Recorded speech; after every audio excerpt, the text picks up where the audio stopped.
Hi, everyone, and welcome back to Wedding Empires. I'm your host, Jack Bowie, and with me again today is no other than Ben Connolly. Ben, how are you? I'm good. How are you, Jack? I'm good. So you've survived your first gig and you've come back for more. I know you've had me back. I'm hopefully everyone thought it was fun and exciting, and here I am again. So we'll see if I can go the hat trick. Yeah. And I'm thrilled to say that we have none other than Heidi Thompson here from Evolve Your Wedding Business. Now, for those of you who love a good podcast, Heidi's been around for, how long have you had your podcast now? I want to say I started it in maybe 2014 or 15. Wow. Yeah, a long time ago. Yeah, it's been around for a while. So if you haven't checked it out, absolutely write that one down. Evolve Your Wedding Business. It's an exceptional wedding podcast for business owners. Now, but we've got you here today because we've got heaps of things that we want to talk to you about. You don't just have your podcast. You've got memberships and business coaching and a whole range of things going on. But today we're here to talk about shining bright in a crowded market. So you're going to give us some expert insights on how wedding business owners can stand out in their market. So I'd like to know first up, Heidi, how did you get started in all of this? How did you end up being an expert in helping wedding businesses? Oh, it's such a long and winding journey. I'll try to condense it. Okay. Basically, I kind of fell into working in nonprofit events and then working in weddings. Realized I absolutely loved it. It was around that time I was moving to the UK, where my husband is from. And I kept a really close eye on the industry because I noticed it was different and I noticed there were some big shifts happening. This was like 2011-ish, where really the whole offbeat bride, alternative bride thing was starting to massively take over. And I noticed while, working in all sorts of different marketing roles while I was there, I had worked as a planner, that what the wedding media was putting out in the UK at the time was still this like white fluffy Cinderella thing that very much was not reflective of where consumers were. So I saw an opportunity to start a wedding fair in the UK to bring together these couples that wanted something different and these just insanely talented vendors that provided just the most creative stuff in the world. And I spent so much of my time coaching them and helping them on making the most of these events. And okay, what are you doing for follow-up? And all of the marketing and sales that I had taken for granted in my, 9-to-5 side of things that I really do just enjoy. And I realized I could kind of merge these two worlds and help wedding professionals make the kind of money that they really should be making. Awesome. I love that. And then you kickstarted your podcast. Can you tell me about that? I mean, it's a little bit different to us. You're mostly interviewing people in the wedding industry, aren't you? Yeah. So the podcast is, the way I look at it, is kind of like everything wedding business related, whether that is about you as the CEO and how you get in your own way, because that's what we do. That's how psychology works. To marketing, to advertising, to pricing, really everything in between. I really like to focus in on the marketing and business side of the business because, I'm not here to tell you how to be amazing at your craft. I have planned weddings. I wouldn't say I'm excellent at it. There are people that are excellent at it. I'm here to help you grow your business in a way that gets you paid the way you want to be paid. But, and a very big but for me, is it has to give you the freedom and the flexibility that you want. Because I see way too many people in this industry getting sucked into these constant 80-hour work weeks. And that just becomes the norm and that becomes acceptable. And that's not acceptable. That's not okay. Yeah. Yeah. Go. Go, Ben. Can I just jump in? You said that you noticed the difference in the white fluffy, and that wasn't what was happening. Can you elaborate on what you noticed, like what that difference was? Because styles are constantly evolving, things are always changing in the industry, and that'd be interesting to know what you saw, what that change was. Yeah, at that time, so when I started the Alternative Wedding Fair, it was in 2011 going into 2012. And at that time, the bulk of people getting married were millennials. So kind of to set the stage. And you were seeing a big shift from, and I think the big picture of it is like a shift from like the corporate manufactured, this is the template you're supposed to use kind of vibe, into like, I want a Star Wars wedding, and I just want to have a Star Wars wedding because I love Star Wars. My partner loves Star Wars. That's what we're going to do. You know, it was much more about heavy personalization at that time. And I think we're seeing that shift go further with Gen Z for sure. Absolutely. Yeah. So thanks, Jack. What you're up? Yeah. So I was going to say, so standing out, this, I'm going back to sort of, you know, why we're here, I guess, but, you know, standing out in a crowded market can be tough. So what are some of the common challenges that you see wedding professionals face in this regard? I think whether people realize it or not, it's probably their biggest problem. Mm-hmm. They may not see it as their problem. Like, people come to me all the time and they're like, you know, I'm getting people, they ask about price and then they leave, or I'm not getting any leads. And really, when we go back to the root of this, it's that you're not standing out in any meaningful way. So the only thing people have to compare on is price, because you're not making it clear that you're providing anything else. And when you think about the way we shop about, you know, for anything in our lives, we're looking at, okay, how is this different to this? How is this different to this? And a lot of times we will make a decision not based on what is the cheapest, but what is the best fit for us. And we're often willing to pay more for that. Like, I have things like that in my life. I'm sure you guys have things like that. And it's like, I could get it cheaper, but it's not exactly the thing that I want. So what I tell people, instead of thinking about like ideal client, which we talk about all the time, is to think about, who do you want to make yourself the go-to person for? Who do you want to make yourself the person that, like, you know, they land on your website and they're just like, oh my God, this is exactly what I've been looking for. Because I can tell you, like, from being in this industry for years and from, you know, reviewing, you know, my clients' websites, usually they're coming from a position of, I'm not getting any leads, or I'm getting a lot of price shopping. And I tell them, like, I could copy and paste everything on your website onto your competitor's website and nobody would notice. And that's the problem. Because, like, if you're buying, you know, a great example of this recently in the market are those stupid Stanley cups. Like, if you want a cup, you can get a cup for like $1 or less. But people are spending $50 or more on these things because that's exactly the thing they want. It stands out for whatever ridiculous reason. I don't understand the psychology behind it, but for whatever reason, that's the thing they want. And they have differentiated themselves. So they're able to charge more, and they're able to just drive up this like massive fanfare around it. And I think we see this in our lives, but we don't apply it to our businesses. And really, the harsh question you have to ask yourself is like, why should someone hire you instead of someone else?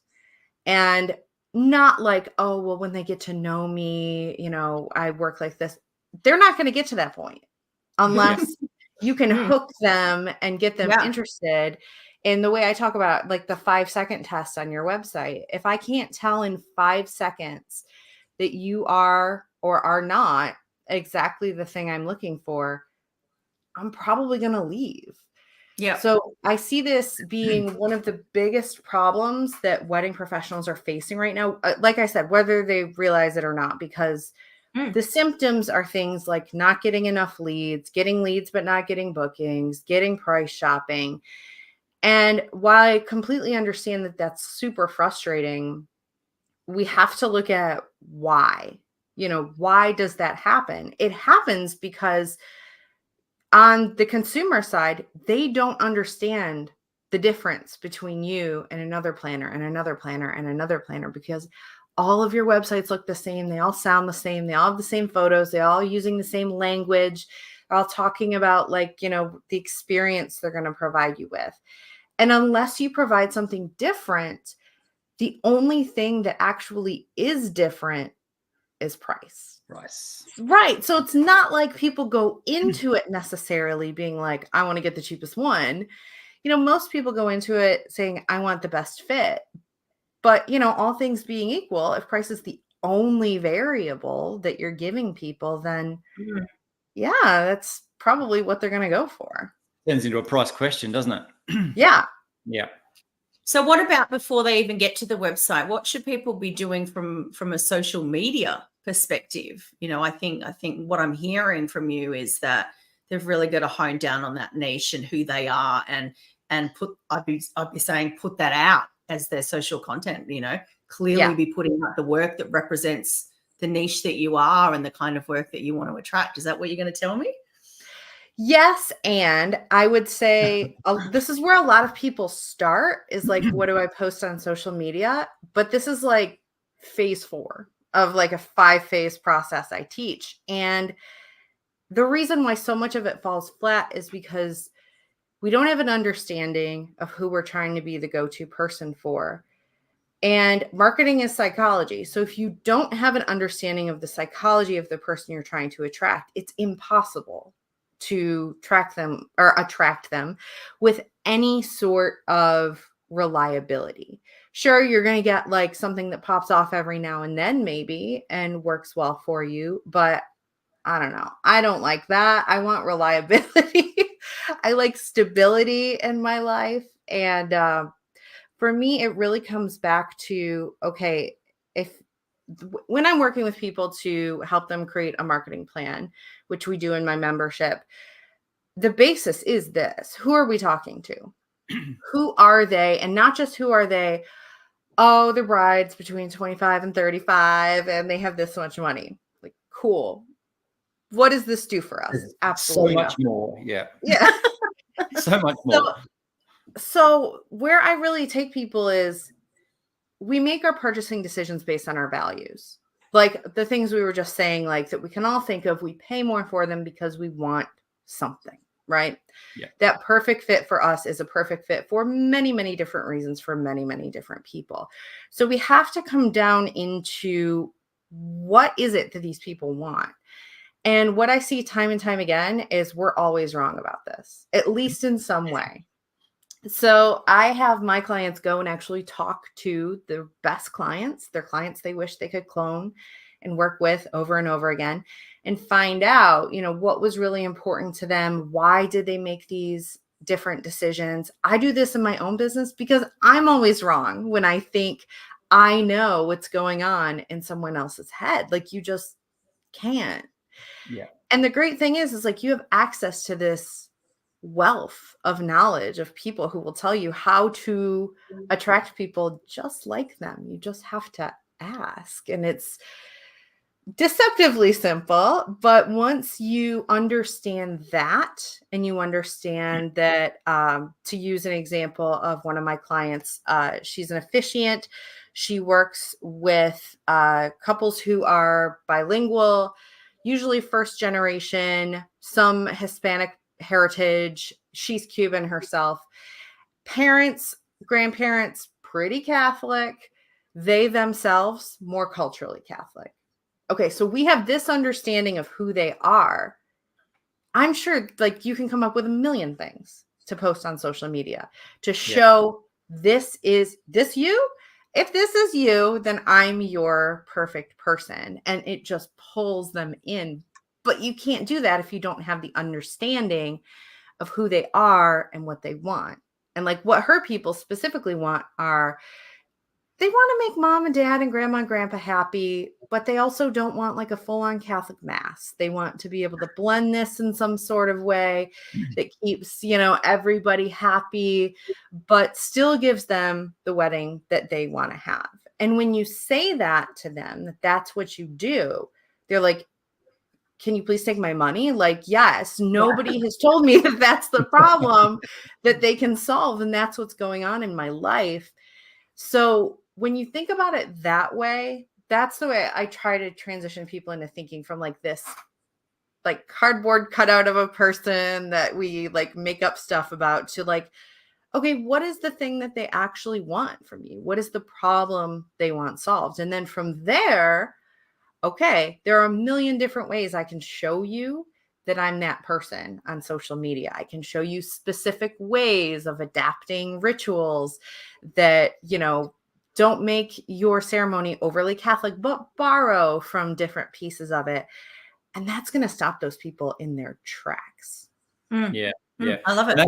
That's a really good point. When I have couples in here after we've done an album session, and they've been some of my favorite clients, I'll ask them that question, like, I love working with you guys, and what feedback have you got, and all of that sort of stuff, to get information from them about how I can find more of those people. So that's a really good point. And it's something I think that we all should ask as wedding suppliers. So yeah. And I think, sorry. I was just going to say, I think we know, Yeah. but okay, if you think you know, then you should be even more confident testing your hypothesis. Like, go out, prove yourself right. You're probably going to prove yourself wrong, but you're going to get the information you need, the exact language that you need. Because every time I have a client that does this, they're like, yeah, I do care about X, but what I really care about is Y. And then if you can switch your marketing to highlight whatever that thing is that they really care about, that can bring people to you in droves.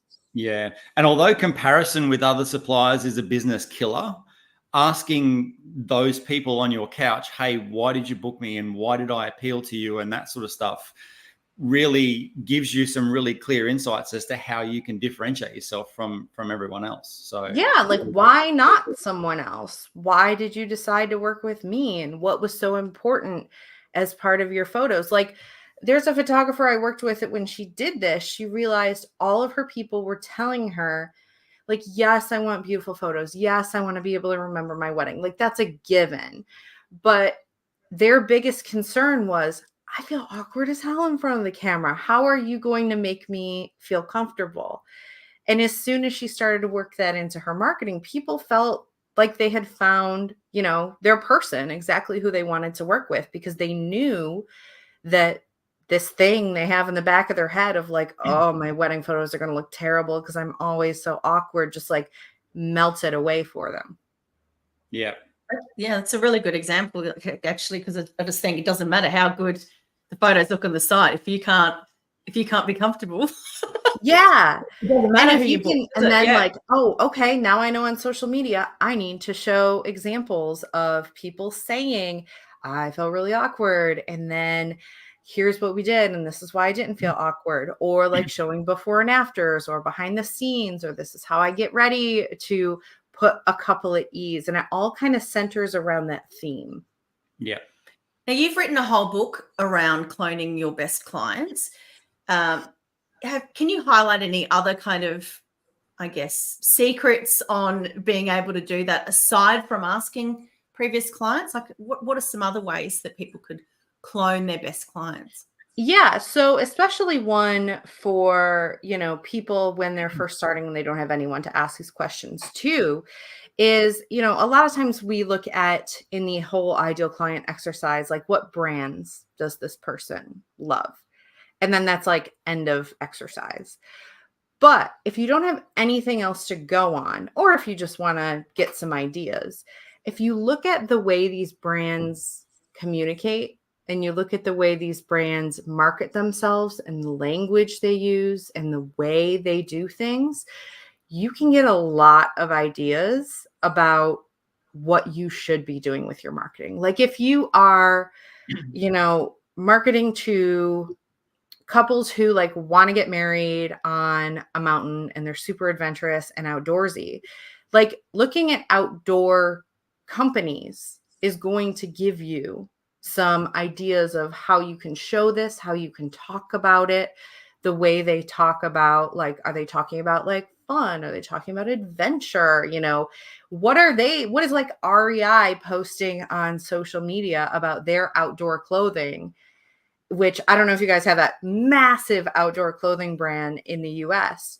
So you can start to kind of pull things from different places and kind of echo the things that they're seeing in other areas, which is a really beneficial thing of looking at them as a whole person and not just they're a bride, they're a groom, they're, you know, whoever, whatever role that they're filling for that one given day. Like, no, they're a hiker.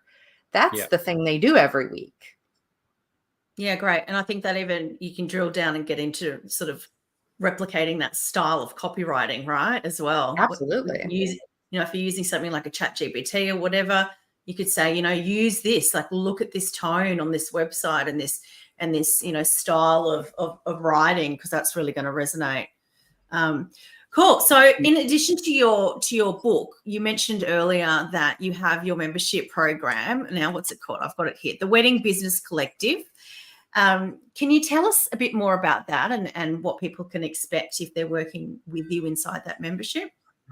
Yeah. So the Wedding Business Collective is really the roadmap that takes people through all of the steps that they need to be able to build a business that, you know, gives them the income that they want to have and also gives them the time that they want to have, all while being able to book the clients that they want to book. Because if we have to work with terrible people, you know, nobody's going to have a good time, right? So a big focus on that, and the reason why most people join it is because they need help with marketing. They don't know how to get more leads. They don't know how to convert those leads. They don't know how to, like, what they should be doing on a daily basis to bring these people to them. So that's really the first stage that we work through, is like getting them into a concrete marketing plan. Like, this is what I'm doing. This is what I'm focusing on. But then we also cover, like, how do you do this in a sustainable sort of way? Like, I don't care if you have $1 million wedding business. If you never see your family and you're working 100-hour weeks, like, that sounds awful to me. I'd rather have $100,000 business, you know? That is just not what most people want. And I think especially this industry can eat your life whole if you let it. So we really kind of balance that. We get your marketing plan done. We make sure you have a 90-day plan so you know where you're going, you know what you're doing, you're knowing how to focus on these different areas of growth in your business. But also, how are you managing your work? How are you managing your time in ways that it is a sustainable thing for you? Because the last thing I want is for someone to burn out, which is why when members create their marketing plans, they have to choose no more than 3 actual like marketing channels, whether that's TikTok or YouTube or, you know, whatever various social media, or referrals or wedding shows or SEO. Like, most of us are running one person or small team businesses. So you can't do 10 things. You just, not at the same time, at least, you know, over time, sure. But if we can make the decision to focus on these specific areas that make the most sense for you, that make the most sense for your ideal client, we're doing more of what works, less of what doesn't. Yeah. And over time, I just see members like shave more and more and more time off their week. And that makes me the happiest person in the world. So can I ask you then, so I'm going to go selfish now. It's all about Ben now. So as a wedding photographer, so if we kind of drill down into this a little bit, wedding photography from over the years has become one of the things that is the most flooded almost in the wedding industry. And standing out as a wedding photographer is incredibly difficult. Like, the work has to be amazing, but there's got to be so much more in the back end that has to go along with that as well. So with your wedding business collective, if I, the photographer, was to come to you, what does it look like for me? Like, what are the things that we will go through? What will we do? How will we drill down into the photography kind of niche? Because I loved on your website where you said there's a lot of people that tell you what to do, but there's very few that actually show you how to do it.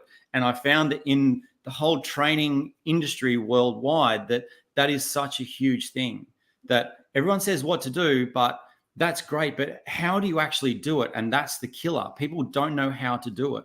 So Yeah. how would we drill down, and how would we make my business better, and how would we stop the ghosting and all of the other stuff for my business, for the wedding photographer?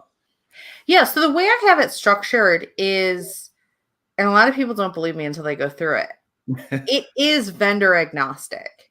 It doesn't matter if you're a photographer or a live wedding painter or an officiant or a DJ, like they've all gone through it and seen the same success because it's very strategy focused. So we have to do the same thing in a photography business as we have to do in a DJ business. And that is, okay, who are we looking at working with here? And then going through the process of getting their words and then turning that into a marketing plan where the way I talk about it is you want to make as many decisions as you can in CEO mode, because once you get into worker mode and you're trying to make CEO decisions, like things just get messy. That's where things get overwhelming. So when I take people through this marketing plan process, we're making as many decisions as possible. So I've decided on my people. Here's what they're saying. Here's what I know based on the best places I've gotten people in the past. These are like the 3 areas I'm going to focus in, at least for the next 90 days. Yep. And then we break it down further. So what are you going to do? Let's say referrals are really important to you. Yeah. What are you going to do in the next 30, 60, and 90 days in order to bring in more referrals? And breaking that down into an actual plan of action that you know next week what you need to do in order to bring in more referrals. Because I don't want it to stay in like the high-minded strategy, like let's think about stuff kind of space. You got to drill it down into the step. Yeah. Like Tuesday, you're doing this thing. Yeah. And we do have 90-day planning sessions for this reason every quarter to go back and look at like, okay, what did I say I was going to do in my marketing plan? I did say I wanted to improve my SEO. Okay. Over the next 90 days, what specific tasks am I doing in order to do that? And then regularly checking in with yourself, obviously, to make sure that you're actually doing that. But a lot of it is the structure and the organization of how do you make those choices in CEO mode. Yeah. And then once you're, enacting your 90-day plan, you are doing the things you said you're going to do. Then that's where I have people coming back and saying like, okay, this thing is happening.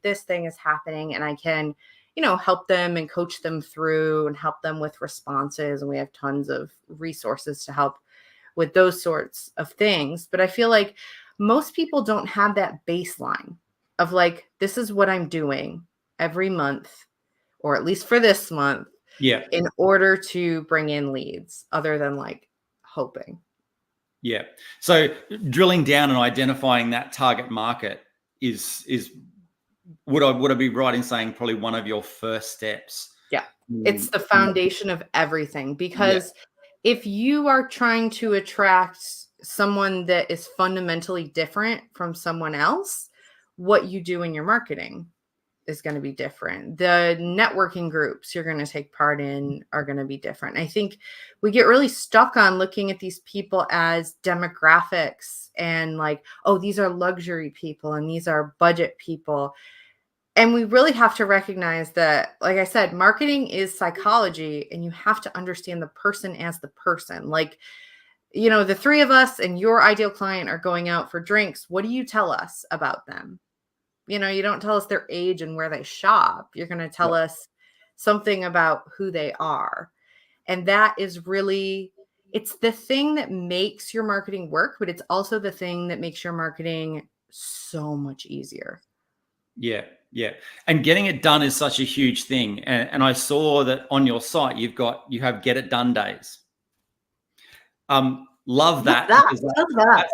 Get it done days. Hang on, where's love that, because that's such a huge roadblock to people, because I know that for me, I have galloping ADHD, and there's just so much going on in my head all at once, and to try and drill down and get one thing done can be a challenge. And I know that for a lot of people in the wedding industry, there's a lot of us that struggle with ADHD, because it's kind of an industry we kind of gravitate to, like, yeah, we'll do weddings. And so getting it done, does that takes you into the how as well, I would imagine, because how does that look for you? Is that a call online? Is that a one-on-one, like that get it done day? Is that you going, well, okay, this is what we've got, these are the steps in how, and I'm going to help you get through that today? Is that what it looks like for you? Because I think getting it done is so important for us. Yeah, so it's highly personal. So we do it as a group, partially for peer pressure, partially for ease. Because if you can see other people doing stuff, you're like, oh, I should really be doing this, right? I'm gonna fall behind. Yeah. And sometimes we need that. Sometimes we need a little bit of like healthy peer pressure. But we start off the day with a super short call, just like, what are you going to get done today? And we end the day with, what did you get done today? What got in your way? What are you carrying forward to tomorrow? And then we have a Slack channel we use throughout the day as like an ongoing chat, so people can share like, hey, I'm getting stuck here. I need feedback on this thing. So it's just like an open channel for us to communicate with each other throughout the day. And it's fun. Like, it is really funny. Like, we all think of ourselves as like, no, we're grown-ups, we can handle our stuff. And it's like, no, sometimes you need like a little bit of someone being like, so did you get that thing done that you said you were going to get done? There's no motivation quite like the last minute. Right. And no motivation like in your bottom. That's it. Yeah. Yep. So Heidi, can you share a success story from someone that you've either worked with in your membership or as a coach? Oh, yeah. Let's see. There are too many. So many. There's so many I could choose from. So I feel one that comes to mind, because I just saw something from her yesterday. An officiant that I worked with, when she first came to me, she was in this situation of struggling based on price. There were a lot of people in her area that were, like just some guy that'll do your ceremony for like $300 or something. So she knew that wasn't, viable for her. So she needed to separate herself. She needed to stand out from that. So what she did when she went through her process of talking to her ideal clients is recognized the kind of people that came to her because they wanted a highly, highly personalized ceremony that incorporated like their whole story and like made little jokes throughout about like, dates they went on or something like that. Just super personal. And she's also a very strong LGBTQ ally. And in her area, that was not the most popular thing in the world, unfortunately. So that definitely helped her stand out. So from that point, she raised her prices. It was either 4 or 5 times in the span of 2 to 3 years. And people were still booking her out. It didn't matter. Like, she never saw a ceiling where she started to feel like, oh, okay, I guess I need to, back it down a little bit. Specifically because it was her. It was like an apples to oranges kind of thing. It was her that was the perfect fit, or it was that guy that could do it for $300. But like, who knows how that's going to turn out? And it's not, It's always someone that can do it cheaper, isn't it? Right. But it's like, that's not what I want. I want this, and this costs more, and that's fine. So she found herself booked out, and she was able to build in premarital counseling, and people were coming back to her and being like, can we upgrade? our ceremony to this bigger plan? Can we upgrade and add, premarital counseling as well? And then she got to a point where she was comfortable enough financially to retire and explore the United States in an RV with her husband. And the post I just saw the other day is now she's moving to Vietnam just because she can. And it's like, that's awesome. I'm so happy for you. I love that. That's awesome. Okay, so I know that you mentioned to me offline that there's something coming up to help wedding pros, to help them to, what is it, a challenge, I think from memory, challenge to help them to stand out in a crowded market. Can you tell us about that? Yeah, so it is a challenge. I ran once before. I was like, on a whim, let's do this. It blew up. So I was like, okay, clearly this is something people need help with. Standing out is a struggle for a lot of people. So I've put together a 5-day challenge. It's happening in May. And while you can't sign up just yet, you can get on the wait list so that you do get the invitation when registration is open. But the way it works is each day we go through a super specific, actionable training, something you can do that day. And you can bring it into the pop-up group. You can ask questions. You can get feedback. So you can actually get this done. That's kind of a theme in my life. Yeah. You can actually get the thing done instead of just being like, yes, interesting. So by the end of it, you will have clearly positioned yourself as the go-to person for your specific ideal client. It will be unmistakable on your social media, on your website. It will be an instantaneous, yes, this is for me, or no, this is not for me, which is the exact thing we want. We don't want those people that are like, okay, but can you do it for cheaper? Ben, I'm waiting me now, okay? God, I get that all the time. Can you do it for cheaper? And I go, no, I'm sorry, I can't. I'm just sorry. All right. Well, thanks so much, Heidi. It's been an absolute pleasure meeting you and getting to know what you do. I think Ben's going to be messaging you on the sly about joining this challenge and possibly your membership to get things done. Well, you just want that little.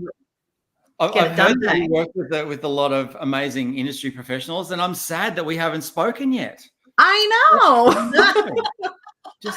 We need to. And if any of your people want to join in this challenge, they can absolutely do it. It's totally free. It's pretty time zone agnostic, so you can watch it on the go. And you can get on the wait list at evolveyourweddingbusiness.com/May challenge, because it is happening next month, about this time next month, actually. There we go. Get onto it, people.